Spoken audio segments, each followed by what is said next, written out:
हाँ जी, तो स्टूडेंट्स ये रही हमारी प्रॉब्लम नंबर 5.13। तो देखें इसमें वो कहता है कि फाइंड करें आई ए को यूजिंग सुपरपोजिशन थ्योरम। तो बच्चों सुपरपोजिशन थ्योरम मैंने आपको बताया था इसकी एग्जांपल्स और लर्निंग असेसमेंट्स के अंदर के सुपरपोजिशन थ्योरम में हम ये करते हैं कि हमने जो आउटपुट निकालनी होती है उसको छोटे छोटे हिस्सों में डिवाइड कर देते हैं। मतलब कैसे देखें, अब ये जो करंट है देखें आइए जिसको उसने बोला फाइंड आउट किया जाए, उसका मतलब ये है बच्चों, ये यहाँ पे इस सर्किट के अंदर जितने भी सोर्सेज लगे हुए हैं ना उनका कुछ ना कुछ असर है इस करंट के ऊपर। ठीक है जी, उनका कुछ ना कुछ असर है इस करंट के ऊपर। यानी कि ये जो करंट प्रोड्यूस हो रही है उन सब की वजह से कोई ना कोई मतलब कि इसमें इसकी वैल्यू आ रही है। यानी वो यहाँ तो कम हो रही है या बढ़ रही है, वो और चीज पे डिपेंड करता है, लेकिन हम बात कर रहे हैं कि यानी वो डिपेंड करती है इन पे। ठीक है, ये चीज तो आपको समझ आ गई मेरी बात की।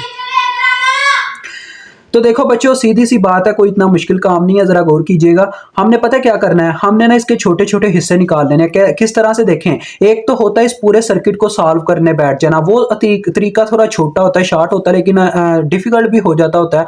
लेकिन अगर हम सुपरपोजिशन थ्योरम का इस्तेमाल करें तो वो कहता है कि आप पता क्या करो, आपके पास जितने भी सोर्सेज लगे ना आपके सर्किट के अंदर, उनमें से एक एक को ऑन रख के ना बाकी सबको, सिर्फ एक ऑन रख के बाकी सबको स्विच ऑफ करके मतलब कि रिजल्ट निकाल लो।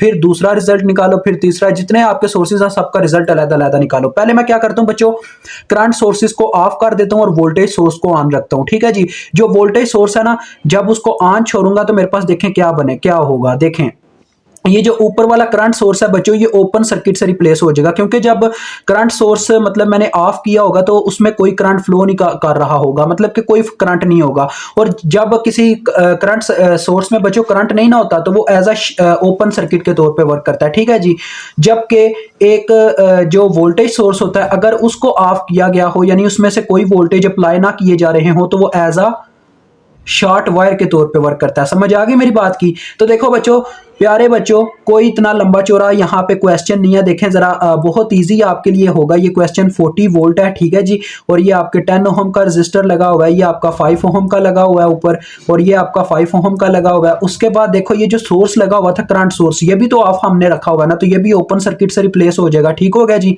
इस तरह से कुछ। ओके, उसके बाद यहाँ पे भी एक रजिस्टर आपको नजर आ रहा है 20 ओम का, ये आ गया। ठीक हो गया। अब बच्चों जरा गौर कीजिएगा, मेरी बात जरा गौर से सुन लीजिएगा। जो वायर ओपन होती है उसमें कभी करंट, यानी कि जो सर्किट मुकम्मल ही ना हो तो उसके अंदर कभी भी करंट फ्लो नहीं कर सकता। दैट्स वाई यहाँ पे क्या होगा जी, यहाँ पे जो वायर हमारे पास ओपन पड़ी हुई है वहां पे करंट नहीं जा सकेगा। देखें सर, जरा मुझे यहाँ पे करंट भी मेंशन करनी है, वही आपने उसी तरह करंट मेंशन करनी है जिस डायरेक्शन में जा रही है वो आई ए। अब ये बच्चों आई ए की एग्जैक्ट वैल्यू नहीं है, क्योंकि देखें यहाँ पे सिर्फ एक सोर्स के थ्रू जितना आई ए जनरेट हो रहा है या कह लें कि जाया हो रहा है वो हमें यहाँ पे पता चलेगा। ठीक है जी, यानी कि इस्तेमाल हो रही है करंट या जनरेट हो रही है, ये यहाँ से पता चलेगा इस सर्किट के थ्रू, एक सोर्स के थ्रू कितनी हो रही है।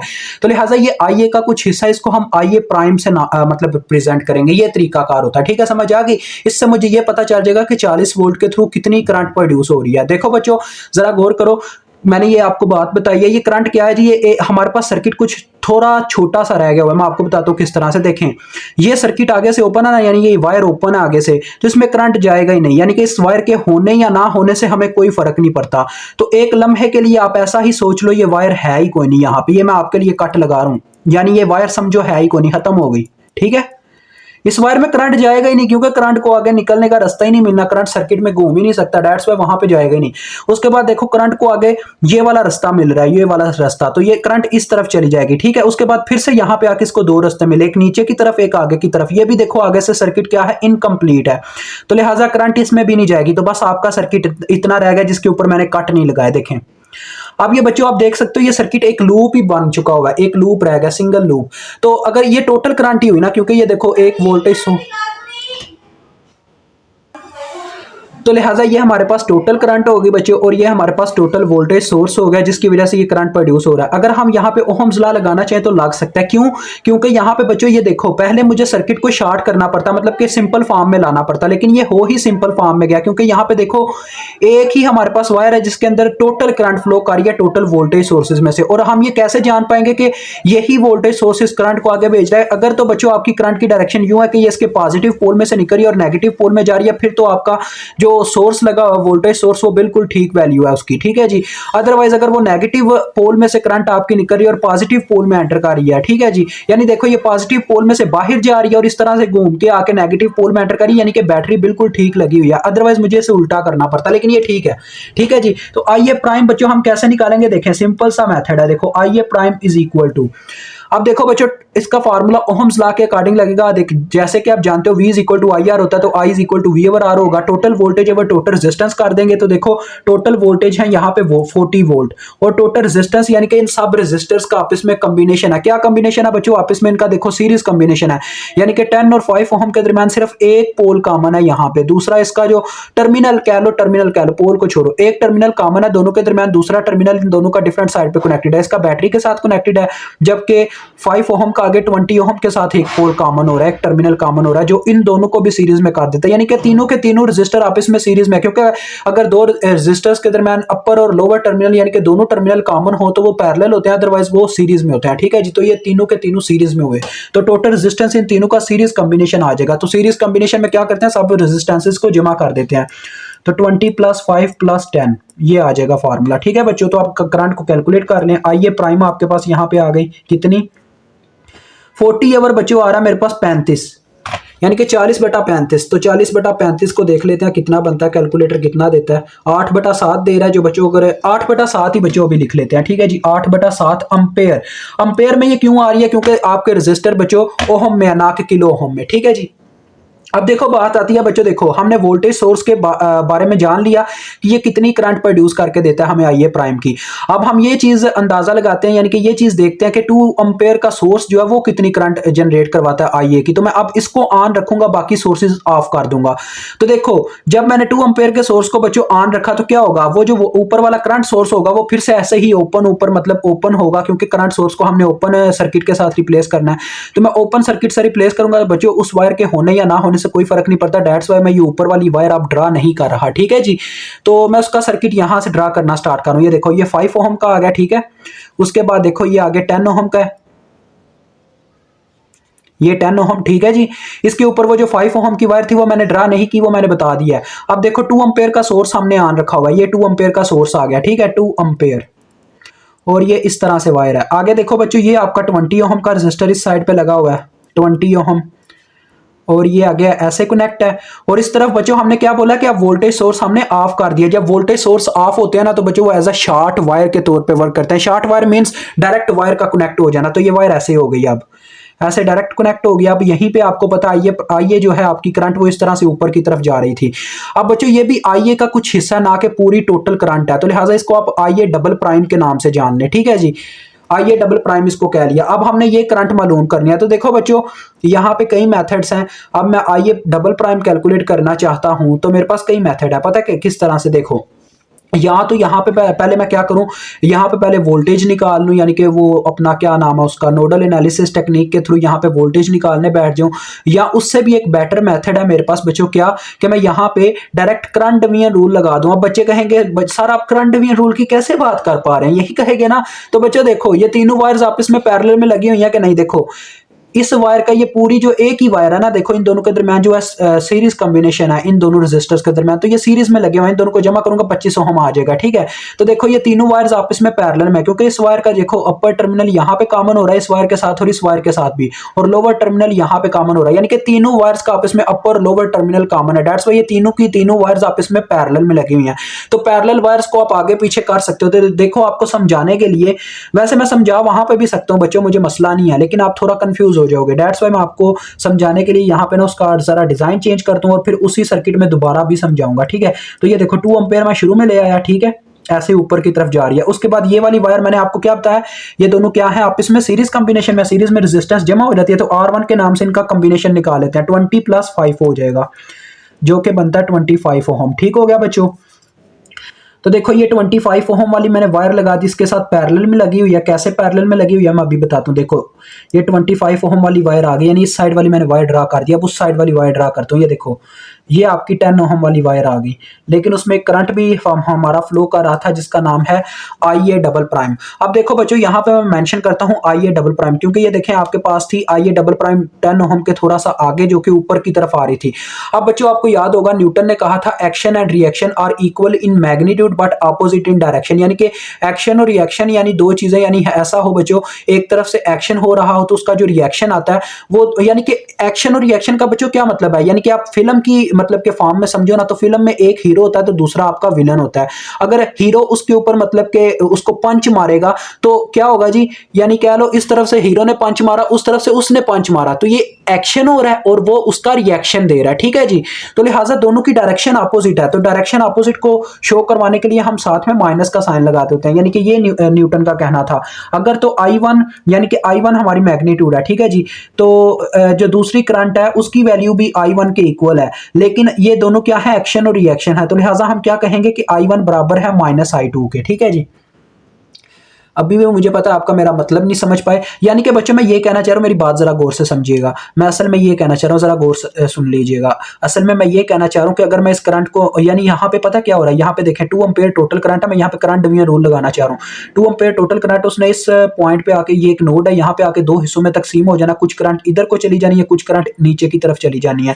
तो मुझे असल में तो आइए डबल प्राइम कैलकुलेट करनी है, तो लिहाजा मैं यहाँ पे करंट डिवीजन रूल उस वक्त लगा सकता हूँ जब मेरी करंट की डायरेक्शन जो है डाउनवर्ड हो, यानी कि इस तरह से आ रही हो मेरी करंट, इस तरह से, लेकिन जबकि ये अपनी डायरेक्शन के अकॉर्डिंग क्या आ रही है, 2 एम्पेयर की तरफ आ रही है, तो लिहाजा ये तो उसका उल्टा है, तो लिहाजा मुझे पता क्या करना होगा, इसकी डायरेक्शन में अपोजिट कर दूंगा, यानी कि आगे ये क्या कर रही थी, 2 एम्पेयर की तरफ आ रही थी, अब ये 2 एम्पेयर के अपोजिट, यानी कि उसके उससे मतलब के एंटर होने के बजाय बाहर जा रही है, डेट्स पर साथ में बस आपने माइनस का इजाफा कर देना। अब आपने अगर उसकी डायरेक्शन अपोजिट किया तो आपने बस यहाँ पे माइनस लगाना है, यानी यहाँ पे भी अगर मैं इसकी डायरेक्शन अपोजिट करना चाहता तो बस मुझे नीचे की तरफ इसकी डायरेक्शन करनी पड़नी थी। ये उसका मतलब के मेथड है अपने बच्चों करंट डिवीजन रूल का, ठीक है।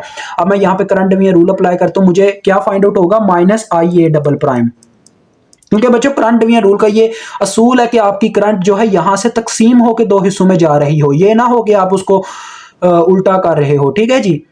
तो देखिए अब आपकी I A double prime calculate होने लगी है, तो बच्चों देखो is equal to minus I A double prime होगी, क्योंकि हम minus I A double prime को कैलकुलेट करने लगे हैं, जो भी आएगी हम उसका माइनस, ये वाला माइनस दूसरी तरफ ट्रांसफर करेंगे तो मुझे आई ए डबल प्राइम मिल जाएगी, ठीक है बच्चों। तो जरा गौर करो, हमारा करंट डिवीजन रूल कहता था जिस ब्रांच के क्रॉस आप करंट फाइंड आउट करना चाहते हैं, ठीक है जी, जिस ब्रांच की, यानी कि जिस वायर की करंट आप फाइंड आउट करना चाहते हैं उसकी पैरेलल वायर की रेजिस्टेंस ऊपर रखो। अब देखो ये 10 ओहम की वायर के क्रॉस हम करंट फाइंड आउट कर रहे हैं, तो इसके पैरेलल में कौन सी वायर लगी हुई है, वो है 25 ओहम की वायर, क्योंकि देखो इनका अपर और लोअर टर्मिनल आपस में कॉमन है, दैट्स व्हाई ये वाली वायर की रेजिस्टेंस ऊपर रखी जाएगी, बटे में रखी जाएगी बच्चों टोटल रेजिस्टेंस, यानी कि इसके पैरेलल वायर की रेजिस्टेंस प्लस इसकी अपनी वायर की रेजिस्टेंस जो कि 10 है, मल्टीप्लाई करवाया जाएगा सप्लाइड करंट के साथ, यानी कि जो सप्लाई के तौर पे आई और दो हिस्सों में तकसीम हुई उस करंट के साथ हम मल्टीप्लाई करवाएंगे, वो है 2 एम्पेयर की करंट, तो यहाँ पे आके 2 मल्टीप्लाई हो गया, ठीक है बच्चों, समझ आ गई, ये टोटल करंट है, टोटल करंट भी इसे कहा जाता है। तो ये बच्चों बन गया 25/35 मल्टीप्लाई बाय 2, तो इसको मैं कैलकुलेटर पे सॉल्व कर देता हूँ, 25 ज़रबे 2 50 किया और डिवाइड करवा दिया 35 से, तो ये बच्चों आपका आ जाता है 10/7। तो देखो अगर मुझे आई ए की value, I A double prime की वैल्यू चाहिए होगी, ये आ रहा है 10/7, ठीक है 10/7, तो ये जो माइनस इस तरफ था ये दूसरी तरफ ट्रांसफर हो गया, तो ये मेरे पास करंट की वैल्यू आ गई आई ए डबल प्राइम की, ठीक है बच्चों, तो यही हम निकालना चाहते थे। अब मुझे देखें ये दोनों यहाँ पे वैल्यूज फाइंड आउट हो गया, अब मैं क्या करूंगा बच्चों, नेक्स्ट मैं इस सोर्स को ऑन रखूंगा, इन दोनों को ऑफ कर दूंगा, तो देखो इन दोनों को ऑफ करने से क्या होगा, ये वायर शॉर्ट होगी और ये ओपन रह चुकी होगी, तो मैं नेक्स्ट पेज पे चलता हूँ, यहाँ पे जगह कम है, तो लिहाजा अब हम बच्चों इसका थर्ड पार्ट यहाँ पे करेंगे, तो जरा गौर कीजिएगा, आई ए प्राइम और आई ए डबल प्राइम की मैंने ऊपर वैल्यू मेंशन कर दी जो हमारी आई है। अभी तक हमने किन दो सोर्सेज को ऑन रख के देखा, एक इसको और एक इसको, अब हम 4 एम्पेयर को ऑन रखेंगे, बाकी सोर्सेज को ऑफ कर देंगे, तो देखें सर्किट कैसा बनेगा, जरा गौर कीजिएगा बच्चों, 2 दफा मुझे सर्किट ड्रा करना पड़ेगा, जरा गौर करें। ये 4 एम्पेयर आप सर्किट यानी कि सर्किट के अंदर सोर्स ऑन है, voltage source, sorry current source, तो बच्चों देखो वोल्टेज सोर्स को जब हम ऑफ करेंगे तो वह एज अ शॉर्ट वायर के तौर पे वर्क करेगा, ये मैंने पहले भी बता दिया है, और जो करंट सोर्स हम ऑफ करेंगे तो आपको पता है वो क्या करेगा जी, एज अ ओपन सर्किट के तौर पे वर्क करेगा। तो मुझे ओपन सर्किट को ड्रा करने की जरूरत नहीं है, ये आप भी जानते हैं क्योंकि मैंने आपको बताया था ये ऐसे होगा, मतलब कि ये पहले भी बताया, अभी बताया, तो ये ऐसे मतलब कि इसके अंदर करंट जाएगी नहीं, तो इसके होने या ना होने से हमें कोई फर्क नहीं पड़ता, ठीक है जी, यानी इस सर्किट को ड्रा करने का कोई मतलब नहीं बनता। तो लिहाजा ये इस तरह से आपको अब देखें सर्किट फिर बनता नजर आ रहा है, गौर कीजिए, ये बच्चे बन गया। करंट वहीं पे मेंशन करनी है जहां पे शुरू में थी, ठीक है जी। कोई फर्क नहीं पड़ता कौन सा सोर्स आपने ऑन छोड़ा हुआ है और कौन सा ऑफ छोड़ा हुआ है, ठीक है। अब आईए का तीसरा हिस्सा आ रहा है, तो आइए ट्रिपल प्राइम के नाम से निकाल लो। देखो बच्चों जरा गौर कीजिएगा, ये जो सर्किट है इसके अंदर इन दो रजिस्टर के दरमियान क्या रिलेशनशिप आपको नजर आ रहा है, 10 ओम और 5 ओम के दरमियान, ठीक है जी। तो जरा गौर कीजिएगा, इन दोनों के दरमियान सीरीज कॉम्बिनेशन है, क्योंकि इन दोनों के दरमियान सिर्फ एक टर्मिनल कॉमन है, दूसरा इन दोनों का डिफरेंट साइड्स पे कनेक्टेड है, तो इन दोनों की रेजिस्टेंसेस जमा हो जाएंगी। R2 के नाम से इन दोनों का मैं कॉम्बिनेशन निकाले तो 10 + 5 हो जाएगा, तो ये कितनी आ गई 15 ओम। ठीक हो गया बच्चों। अब देखो इसका जब मैं सर्किट रीड्रा करता हूं तो इसको मैं जरा ना सीधा करके आपको दिखाता हूं, जरा गौर करें। अगर इस वायर को मैं इस तरह से कर दूं, देखो ये 5 ओम की यार चलो यार ऐसे ही करता हूँ। ये देखो ये मैंने 5 ओम को ऐसे यहाँ पे ले आया, ये वाला 5 ओम, ये वाला 5 ओम, ठीक है, ये जो आपको नजर आ रहा है। और ये नीचे इसका देखें इस तरह से मैंने वो सर्किट ड्रा किया और उसकी करंट की डायरेक्शन किस तरफ है, 5 ओम की तरफ जा रही है। तो ये मैंने देखे 5 ओम की तरफ इसकी करंट की डायरेक्शन कर दी 4 एम्पेयर की, ठीक है बच्चों। मैं वहां पे भी कर सकता हूँ, लेकिन यार फिर से वही मतलब के मसला, मुझे सर्किट को सीधा करके दिखाना ही पड़ता है बच्चों, असल मसला ये है, ठीक है, अदरवाइज आपका कंसेप्ट क्लियर नहीं हो रहा होता। तो देखो उसके बाद ये वाली वायर लगी हुई थी जिसका एक टर्मिनल 5 ओम के साथ, 5 ओम की वायर के साथ कनेक्टेड था, दूसरा 4 एम्पेयर की वायर के साथ कनेक्टेड था। तो देखो उसकी रेजिस्टेंस हमने इन दोनों को काट के एक रेजिस्टर निकाल लिया ना, इन दोनों का कॉम्बिनेशन निकाल के, तो वो क्या आया 15 ओम। तो लिहाजा वो 15 ओम जो है देखो उसका एक टर्मिनल मैंने 5 ओम के साथ कनेक्ट कर दिया जैसा कि यहाँ पे नजर आ रहा है, और दूसरा टर्मिनल उसका यहाँ पे 4 एम्पेयर के साथ कनेक्ट करवा दूंगा। ये देखो ऐसे, ये ऐसे कनेक्ट हो गया, ठीक है, ये आ गया 15 ओम। उसके बाद देखो बच्चों ये जो 20 ओम का रजिस्टर था इसका एक टर्मिनल इसी वायर के साथ कनेक्टेड था और दूसरा टर्मिनल भी इसी वायर के साथ कनेक्टेड था, तो लिहाजा ये एक टर्मिनल कनेक्ट हो गया और वो दूसरा नीचे की तरफ कनेक्ट हो गया। अब देखिएगा जरा, मैं आपको एक और चीज बताना चाहता हूँ। 20 ओम, ये जो आईए ट्रिपल प्राइम है बच्चों, ये क्या कर रही है, ये वायर की जानिब जा रही है, 15 ओम की वायर की जानिब जा रही थी, यानी कि 5 ओम। ये देखो ये इसको ऐसे थोड़ा मैं ऐसे करके बच्चों दिखाऊं, यानी कि इसको इस तरह से आप रजिस्टर को घुमा के देखता हूं मैं, ये देखिएगा आपको भी समझ आ जाती है मेरी बात की। अभी आपको ये सर्किट नजर आ रहा है, देखें वही है सर्किट जो हमारे पास था, यानी कि बस ये मैंने उल्टी वैल्यूज लिखी हुई हैं। ये देखो करंट 4 एम्पेयर ऐसे आ रही है और ये 20 ओम, और यहाँ पे ऐसे करंट ऊपर की तरफ जा रही थी, ठीक है। अभी मुझे रजिस्टर को सीधा करने दें, यानी कि करंट इस तरफ जा रही है हमारी वो वाली IA ट्रिपल प्राइम, ठीक है बच्चों। यही मैंने चीज आगे आपको समझाई थी वो करंट डिवीजन रूल के अंदर कि अगर मुझे आईए ट्रिपल प्राइम निकालनी है थ्रू करंट डिवीजन रूल, तो लिहाजा मुझे यहाँ पे भी करंट डिवीजन रूल ही बच्चों लगेगा। देखें 4 एम्पेयर करंट यहाँ तक तो सेम आ रही है, मतलब कि यहाँ पे कोई उसका डिवीजन नहीं हो रहा, कहीं नोड नहीं ऐसा जहाँ पे उसे दो हिस्सों में तकसीम होना पड़े। इस पॉइंट तक वो सेम आती है यहाँ पे 4 एम्पेयर, लेकिन यहाँ पे पहुंचने के बाद उसे दो हिस्सों में तकसीम होना पड़ता है, कुछ करंट इस तरफ जाती है कुछ आगे की तरफ जाती है। लिहाजा लेट से कह लेते हैं इस तरफ I1 करंट जा रही है, ठीक है, लेट से हमने खुद से कह लिया, और इस तरफ जो करंट जाएगी वो जाएगी I2। अब देखो बच्चों जरा गौर करो, मैंने ये आपके लिए मेंशन भी कर दिया, देखें I2 और IA ट्रिपल प्राइम की डायरेक्शन क्या है आपस में, अपोजिट है। I2 इस तरफ जा रही है, IA ट्रिपल प्राइम इस तरफ आ रही है, यानी कि ये एक तरफ एक्शन हो रहा है दूसरी तरफ रिएक्शन हो रहा है। दोनों की मैग्नीट्यूड तो सेम ही है, दोनों एक ही वायर के अंदर फ्लो कर रही है, यानी कि एक ही रजिस्टर में से गुजर रही हैं। दैट्स व्हाई बच्चों, यानी कि दोनों को बैटरी भी एक ही कनेक्ट है, यानी कि इनकी मैग्नीट्यूड यानी कि इनकी वैल्यू तो सेम होगी, लेकिन दोनों की डायरेक्शन अपोजिट होने की वजह से साइन का फर्क आ जाएगा, यानी कि एक नेगेटिव में आएगी। नेगेटिव में कौन सी आएगी, देखो जो करंट प्रोड्यूस करवाने वाला सोर्स है ना बच्चों, उसके अकॉर्डिंग तो I2 चल रही है, लेकिन इस यानी कि पुलिस बच्चों किसको पकड़ेगी, जो रूल्स की खिलाफ वर्जी करेगा उसको पकड़ेगी ना। दैट्स व्हाई देखो ये जो I2 है ना, ये रूल्स के अकॉर्डिंग चल रही है, यानी कि 4 एम्पेयर, यानी कि पुलिस वाले ने बोला इस रोड से इस तरह से स्पीड पे जाना, तो वो I2 उसी तरह से जा रही है, लेकिन IA ट्रिपल प्राइम उसका अपोजिट कर रही है, यानी कि वो उसको जाना चाहिए था इस तरफ, यानी कि वो उसी रोड का इस्तेमाल कर रही है, लेकिन वो उसके अपोजिट आ रही है, जबकि वहां पे ऐसा नहीं होता, वहां पे अपोजिट नहीं आते, पता है आपको, पता ना साइड होती है हर एक के ड्राइव करने की, तो लिहाजा ये उसके अपोजिट आ रही है, तो उसके ऊपर क्या होगा जी, नेगेटिव इफेक्ट पड़ेगा। वही बात बच्चों एक्शन और रिएक्शन वाली, यानी कि बात न्यूटन वाली ही है, लेकिन आपको समझाने का बस मेरा मकसद था। यानी कि बच्चों अगर आप IA ट्रिपल प्राइम यहां से निकालना चाहो ना, तो वो बराबर होगी -I2 के, यानी कि जो I2 की वैल्यू आएगी उसके साथ बस माइनस आपको पुट करना पड़ेगा, ठीक है। तो चलो आओ I2 पहले निकालते हैं। I2 इज इक्वल टू, ये आपको समझाने के लिए है, वैसे आप चाहते तो वैसे जैसे मैंने पहले पीछे किया था ना, यानी कि IA ट्रिपल प्राइम की डायरेक्शन इस तरफ मेंशन करके साथ में माइनस बस लगा दिया था, वैसे ही आप पुट कर सकते हो, क्योंकि माइनस बस IA ट्रिपल प्राइम करोगे उसकी डायरेक्शन चेंज हो गई, बात तो वही आ गई, ठीक है, समझ आ गई, यानी कि जुर्माना इसी को होना है। तो देखो बच्चों I2 हम निकालने लगे हैं। तो देखो क्या उसका फार्मूला था, यानी कि जिस वायर के क्रॉस, यानी कि जिस वायर के क्रॉस आप करंट फाइंड आउट करना चाहते हो उस वायर की रेजिस्टर के पैरेलल में जो रेजिस्टेंस लगी हुई है उसको आपने ऊपर रखना है। तो इस वायर के पैरेलल में कौन सी वायर लगी हुई है, ये वाली वायर है बच्चों। देखो I2 इस वायर में फ्लो कर रही है ना, इस वायर का अपर टर्मिनल और लोअर टर्मिनल इस वायर की रेजिस्टेंस के साथ कॉमन है। दैट्स वाई ये वाली वायर, इस वाली वायर की रेजिस्टेंस हम ऊपर रखेंगे, यानी कि पैरेलल वायर की रेजिस्टेंस ऊपर रखेंगे। समझ आ गई। और बटे में रखेंगे टोटल रेजिस्टेंस, यानी कि इसकी अपनी वायर की रेजिस्टेंस प्लस पैरेलल वायर की रेजिस्टेंस, मल्टीप्लाई करवाएंगे सप्लाइड करंट के साथ, यानी कि जो आके दो हिस्सों में तकसीम हुई, जो कि 4 एम्पेयर है। अब कुछ बच्चे ये भी कहना चाह रहे होंगे मुझसे, सर आपने ये वाली क्यों नहीं रखी, ये भी तो वायर इसके साथ पैरेलल में ही है। लेकिन बच्चों बात पता है क्या, उसके अंदर एक करंट भी फ्लो कर रही है उस वायर के अंदर, यानी कि मुझे उस वायर की टोटल रेजिस्टेंस नहीं पता, क्योंकि ये जो करंट है ना ये भी किसी रेजिस्टेंस की वजह से ही प्रोड्यूस हुई है यहाँ पे। तो लिहाजा एक मतलब के मसला आ जाता होता है। दैट्स वाई उस मसले से बचाने के लिए आपको मैंने बता दिया कि ये इस वाली वायर की रेजिस्टेंस नहीं ऊपर रखेंगे, इस वाली वायर की रखेंगे। समझ आ गई। तो देखो ये बन रहा 15/35 मल्टीप्लाई बाय 4, तो इसको भी करके देखते हैं। तो बच्चों ये आ गया 12/7, यानी कि हमारे पास IA ट्रिपल प्राइम की क्या वैल्यू आ गई, IA ट्रिपल प्राइम बराबर थी -I2 के। तो बस माइनस लगा दो और आगे I2 की वैल्यू पुट कर दो। क्या आई है 12/7 अम्पेयर। तो ये आपके पास वैल्यू आ गई। अब आपने निकालनी थी बच्चों, देखो हमने हर एक सोर्स को एक्टिव रख के देख लिया कि IA की क्या वैल्यू आ रही है, उसकी मतलब एक एक हिस्सा आ गया। तो अगर हम टोटल IA निकालना चाहते हैं ना, तो हमें इन तीनों को बस जमा करना होगा और हमें IA की वैल्यू मिल जाएगी। यही बस इसका असूल है। तो IA इज इक्वल टू होगी IA prime plus IA double prime, यानी कि उसका हर एक हिस्सा हम जमा कर देंगे, प्लस IA ट्रिपल प्राइम। तो देखो इन सबको जमा करो, क्या आता है आपके पास, हमारे पास बच्चों देखो क्या आ रहा है, IA प्राइम को की वैल्यू 8/7, IA डबल प्राइम की वैल्यू -10/7 और IA ट्रिपल प्राइम की वैल्यू -12/7। तो मेरे ख्याल में तो ये माइनस में ही आने वाली है। चलो देखते हैं कितनी आती है। तो बच्चों ये आ रही है आपके पास -2 अम्पेयर। ठीक है बच्चों, ये आपके पास इसकी वैल्यू आ रही है। मुझे उम्मीद आपको समझ आ गई होगी। इससे कोई फ़र्क नहीं पड़ता बच्चों कि ये माइनस में आई है या जो भी है।